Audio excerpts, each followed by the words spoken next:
to Nollege, our NFL and college sports show where we bestow upon you, the listeners, our incredible amount of knowledge on the football world. Now, since we're starting up with the college football season, we're getting excited. We've been going through our win totals, and we got one more conference to get through. And this is the biggest of them all, with 18 teams this year, freshly expanded from coast to coast, the Big Ten. The bulk of Big Ten. Yeah, the big Ten.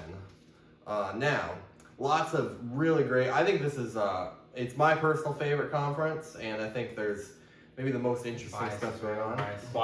Extreme bias. Bias overflow. Yeah, extreme bias overflow, of course. But yeah, it's still the best, and I think there's going to be a lot of interesting season with the additions of USC, UCLA, Washington, Oregon, as we'll get into later. It's going to be a great time. So, starting things off, we're going to go through the former Big Ten East with the addition of USC and UCLA. We're going to go through our win totals and what we expect to happen for the end of the season. So let's just kick it right off with the Ohio State Buckeyes.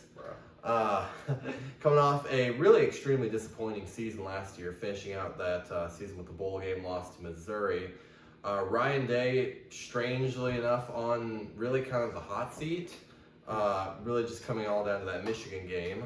Now, Ohio State, on paper, has amassed one of the most talented rosters ever produced in college football, and they're going national championship or bust this season. So their win total reflects that with 10.5, and I got the over still. I think Ohio State will live up to the expectations in the regular season this year. I think they go 12-0. And just like looking at it, just they should go 12-0. There's really no reason why they shouldn't, unless just Michigan owns them. But just with the sheer talent, and even though they have some questions at quarterback, I would say, I think they should. I do still think Ryan Day is a very good coach, and I think they should be able to put enough together to have a great season and kind of return back to that elite championship contender category. So what do you think, Charlie, on this?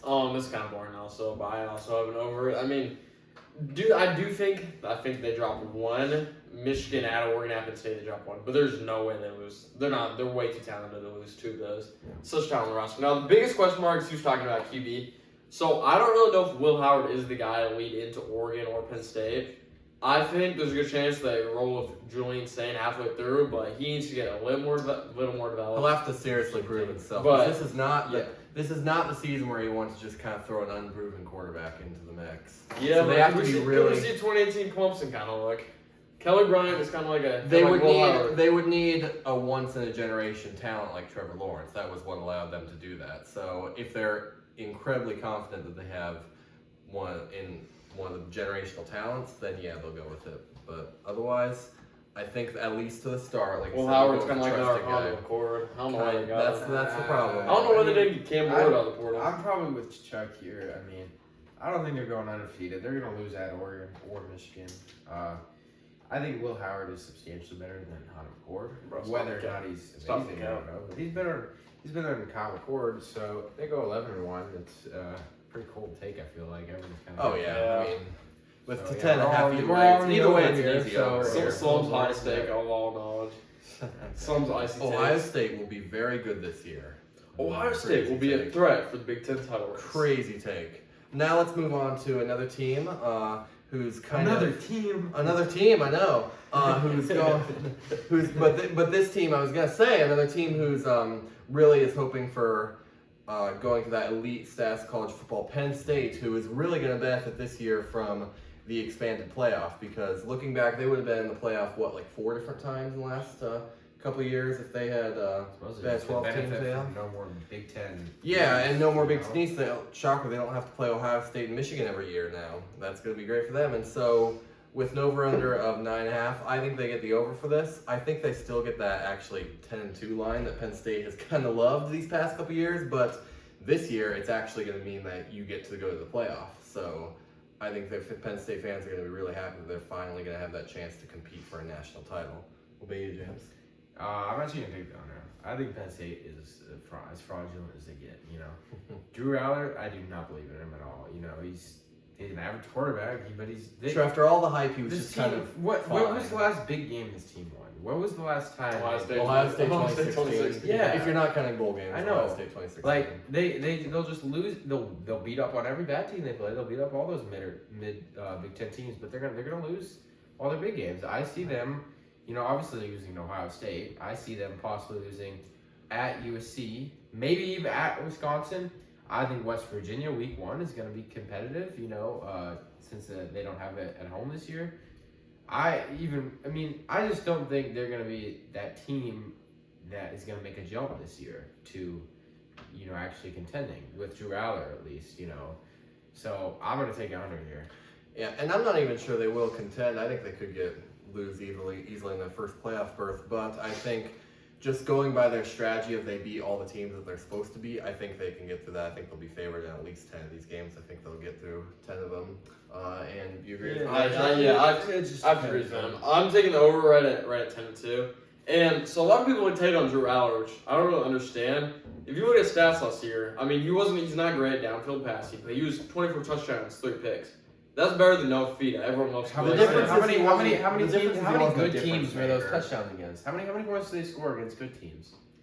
Okay, but Hey, we'll get to that later with Iowa. We'll get to that later. I'm What I'm saying is that he wasn't garbage or anything. He wasn't bad. No, he wasn't. But He just disappointed some. Like a lot of people, like these guys, like to hate on him. he wasn't wasn't lead them elite, over is the a team problem. like Ohio He State. wasn't elite. No, but where I'm going with my point is an interesting thing. So if they go 11-1 because they avoid Oregon and Michigan, they could slip in 11-1. I think possibly they could slip in 11-1 rematch against Ohio State In the title game? in the title game. Certainly a possibility. Only to lose again. Drew Aller is not bad. Drew Aller will be good. I'm not saying he's bad. I'm just not saying he's not elite. Everyone just likes And to Penn State to be an elite. He's trash. To be an elite college football team, you really need to have either the most talented roster ever with Ohio He's a State. good or QB that right elite now, quarterback. and he'll get better until get to a very good. Well, we'll see. Now let's move on to the Michigan Wolverines coming off their 15-0 national title season. Jim Harbaugh. Season. Yeah, Scandal. they've been studying the opponent's film hard in the offseason. Yeah. But Michigan most people are expecting with Sherman Moore's head coach to kind of take a little bit of a step back this year. And that's reflected by their over-under win total is set right at 9 here. Now, I would go with a push here. I would say they'd end up right at 9-3. But if I had to pick a side, I would actually pick that Michigan gets the over this year. I think they could kind of quietly surprise people, and I could easily see a path where they sneak back into the playoff at 10-2. And even maybe they get the Ohio State game, but I think Michigan will still be. Look, we saw Sherman Moore as a head coach last year. He really was the one that won all their important games in the regular season, Penn State, Ohio State. So I think there is certainly a lot of potential in this Michigan team that people are really overlooking. What about you, Joe? I have to agree with him though. Over. I think 10-2. I think they make playoffs. So obviously, everyone talks about this game, the Texas game. So they're only about a 3-point underdog in this game. That could be a big statement. No one is picking Michigan. No one is picking Michigan. So if Michigan wins, I think that gets them in the playoffs just there, as long as they don't blow the rest of the year. Yeah, they could go on. But I don't know what they're gonna do with QB. Alex Orji, maybe it could be kind of a Jalen Milroe situation like last year. They just roll with him to start.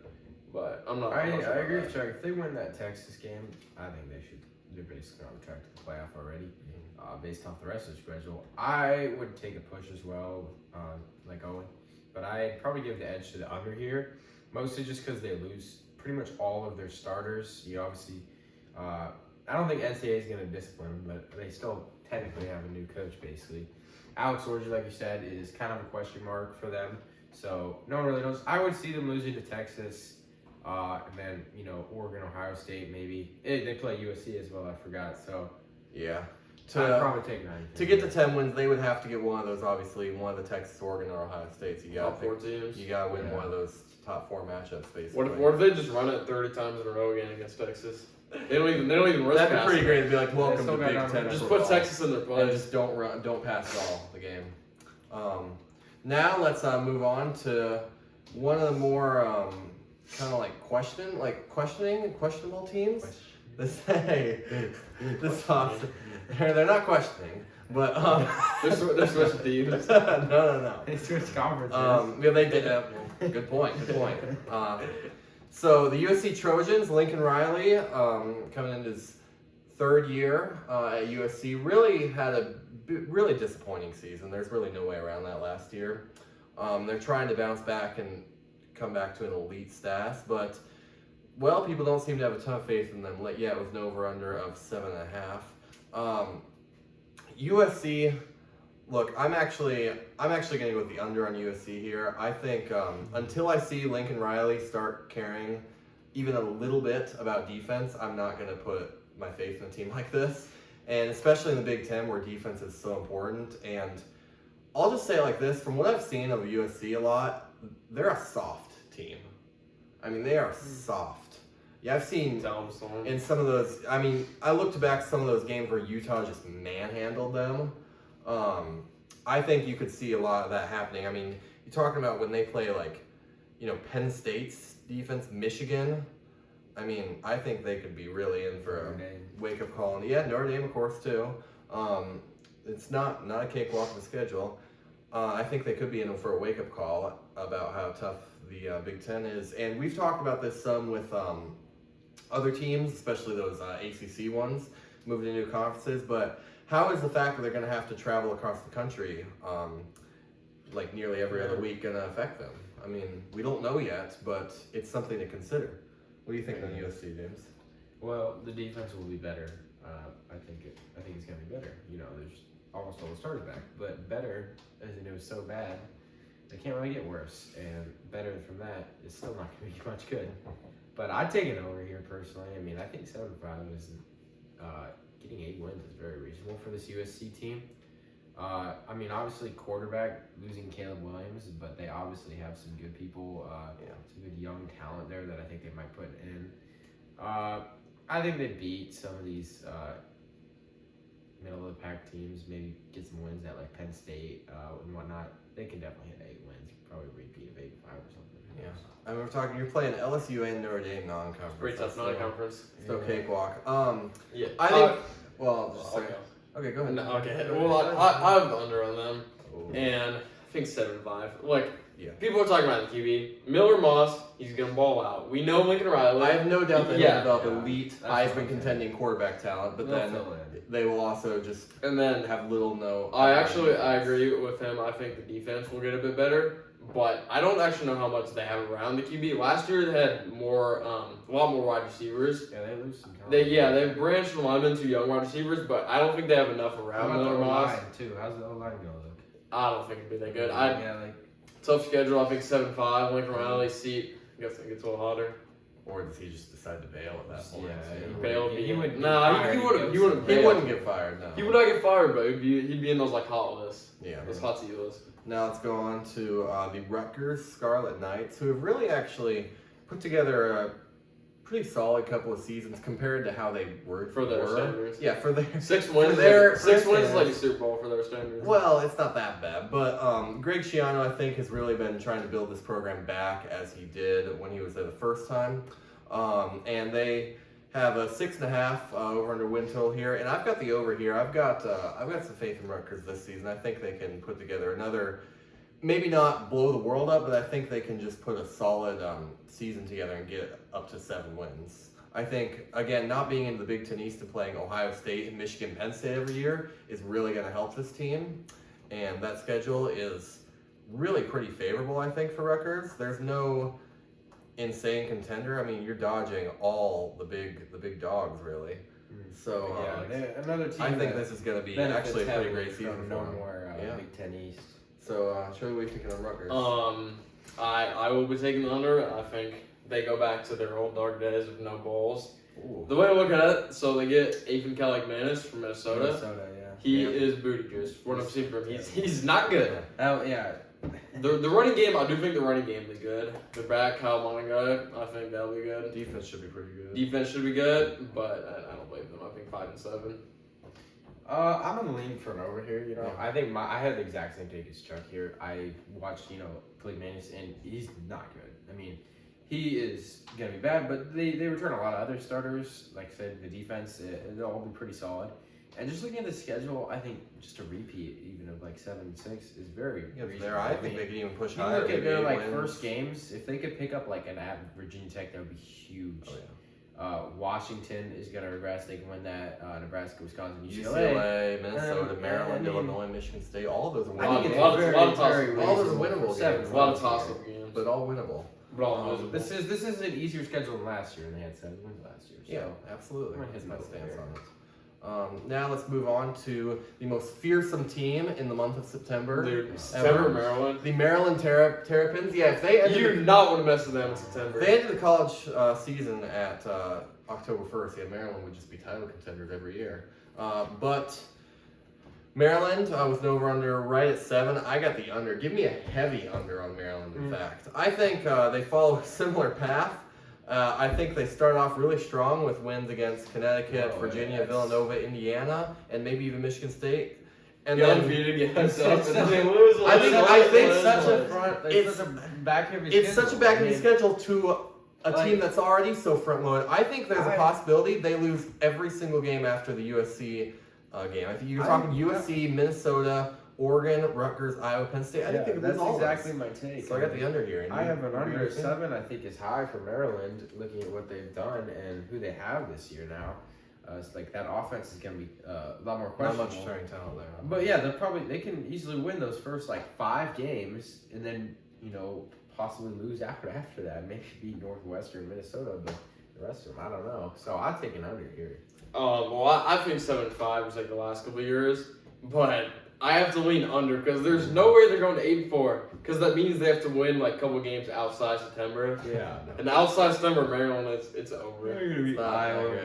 Oregon, Penn State. I mean, Yeah. they might pick up like maybe Northwestern, maybe Rutgers. I think 7-5 will hit again. They've been pretty consistent at 7-5, but they're not 8-4. Come on. Maybe they just spend all their time after September like designing new flag uniforms. Yeah, bro. New ugly yellow. But yeah, dude, their ugly jerseys, their yellow jerseys are They had atrocious. good jerseys going, man. Oh man. All right, now let's move on to the Indiana Hoosiers. Now Tom Allen fired last season. Bro, the 2020 story. Yeah, it's the 2020. The feel-good story. Yeah, they've had some rough years since then. Now last year only 3 wins, and really people are showing a lot of faith in them. I guess with an over under 5.5. I don't think they get there. I don't think Indiana's making a bowl this year. You kidding me? Not just because I don't think they'll be that good this year. But also, I just don't think with their schedule, they get a pretty tough schedule. You're talking Ohio State, Michigan, Washington, Nebraska there too. And I just don't think they get enough to get to a bowl game. I don't think they get anywhere near that. I think they could do better than 3 wins. In fact, if they have a great season, I think they could get to 5, I would pick. About 4 or 5 wins from that. But no, I'm not sure they get much further. Yeah. Similar here, a new coach. They returned pretty much all their starters, but are those good starters? They went 3-9 last year, so I don't see how they're reaching at 5.5, and they went 3-9. And I mean, Rourke, I'm not super high on it. I mean, is he really going to be that guy to get him 6 wins, Chuck? Yes, he will. I disagree with you, Goobers. This is a pick that no one is taking. We, Indiana, are going back to a bowl game. 6-6. Who's yours? So, Kurt Signetti, he's a baller from JMU. They rated a lot of JMU. Got some talent. They got Kurt. I did like JMU. Yeah. JMU. It's true. Yep. They got Kurt Swart from Ohio. He's going to ball it at QB. And the Indian Hoosiers are coming back to the bowl game. It's been a long wait, but they're getting back. Hoosiers ride or die, Charlie? Yes. Yeah, thanks. All right, now let's go on to the Over under 5.5 fans. Yeah, the UCLA with an over under 5.5 fans at their games. Now okay, we're thinking how many of these like Big Ten games they have at UCLA will there be more away fans? Probably most. Iowa's going to be all over. Oh, they're gonna pack. Yeah, I mean, they're gonna. the Rose Bowl. I mean, you're talking Big Ten fans want to say they went to the Rose Bowl. Minnesota. The problem, they actually, most of their home games are the old Pac-12 teams is the thing. But, Yeah. Iowa, I guess the only other ones maybe Nebraska Minnesota. will for sure. But that's at well, it's Nebraska. at Nebraska, I suppose. That's what I'm saying. All the other teams are away games. But anyways, 5.5. Chip Kelly kind of bailed on this team last year, and for good reason, because they were kind of getting ready to fall apart under him. I would say, right? Is that an accurate statement? Yeah. It's gonna be rough. UCLA, I think I got again a pretty heavy under for this. I think it's going to be a rough adjustment to the Big Ten. And that schedule's no cakewalk either. You're talking LSU in the non-conference, and then you get Penn State, Oregon, Washington, USC, Iowa, and yeah, like I said, someone's got to be bottom feeders in the Big Ten. And that's UCLA. And that is UCLA. Yeah, I have to agree with him. I'm taking the heavy under. If you look back a couple years ago, like especially 2022, the reason for the success so much, they had dominant O-line and they had great backs, like Zach Charbonnet. That's how they got to 9 wins, 2022. They don't have that. They will not have a dominant running game at all. And Deshaun Foster, I don't know about him. If he still has a Big Ten conference, if any of you guys saw that, it was pretty bad. So I think it's a bad year. I'm thinking 4-8. I don't think they have any talent on offense, really at all. You thinking, James? Agreeing with the same? I mean, I don't really know much about them. They're in LA. Yeah. They're in LA. Yeah. No, I mean, I look at this and they went 8-5 last year. Their win total was at 5.5, and I want to take it over, but I think they have one of the hardest schedules here in the Big Ten. You look at it, these hard teams are going to beat. So, and like you brought up with USC, they're going to travel quite a lot. So I think they're the farthest because they go to Hawaii as well. But I'm taking Hawaii another upset. year, so. Just Hawaii pulled upset. All right, now let's go on to the final team from this segment. We got Michigan State. Jonathan Smith coming over from Oregon State after he wanted to escape the relegation to the Mountain West. He's an Oregon State man. He's in a long. Yeah, I feel bad for him, bro. it's rough, but like, just can sold all anyone the blame him shirts and though? I can't blame him. Anyone He blame didn't him? want to leave. It was just his last hop. He had no options. It's either that or Yeah. sink with the ship. So. Yeah. Yeah, absolutely. So Michigan State this year, I think with over/under win total right at 5. I would give this a push, but like I said, with Michigan, if I had to pick a side, I'd go the over here. I think they could surprise people and get right to 6-6, maybe get their way to a bowl win. I think I really like what Jonathan Smith did at Oregon State. They kind of were quietly, it's like they were sneaky good. Actually, Especially places like Oregon State. yeah, it's like if you can make a play for like Oregon State good, Michigan State has a lot more resources than that. So I think even if it might not show this year, I think he will build them. I think Michigan State will be good again. What about you, James? It's a push for me. I'd probably lean under. I mean, it's exactly 5. It's FAU. It feels right about FAU, exactly. Prairie View, Ohio. Wait, that's Ohio State, not Ohio. Ohio, bro. Big No, difference. but it's Purdue, Illinois, Indiana, FAU, Prairie View. That's the only. And they have to pick five up they're gonna PC win. too. They're none of the other Big Ten games they have this year. They're gonna win. So. It's Yeah, a this is push. definitely Push, under. and I'd lean Definitely under. under. I'd lean Under. I mean, if you really look at them since 2017, they've had pretty much been mid or bad every year since 2021 with a Kenneth Walker. That They was- don't have Kenneth Walker. Yeah. They don't have any talent on this team. I don't know many players. I know Childs, Morgan State. I mean, he gets really hyped up. He played like 10 snaps last year. I don't know much about this team, but I do know it's going to be under, and it's going to be a rough year for Sparty. Well, all right, that'll do it for this episode, and we'll see you soon with the rest of the Big Ten, including my valued Iowa Hawkeyes, my amazing, Glaze, bro. completely inept offensively Iowa Hawkeyes. See you then.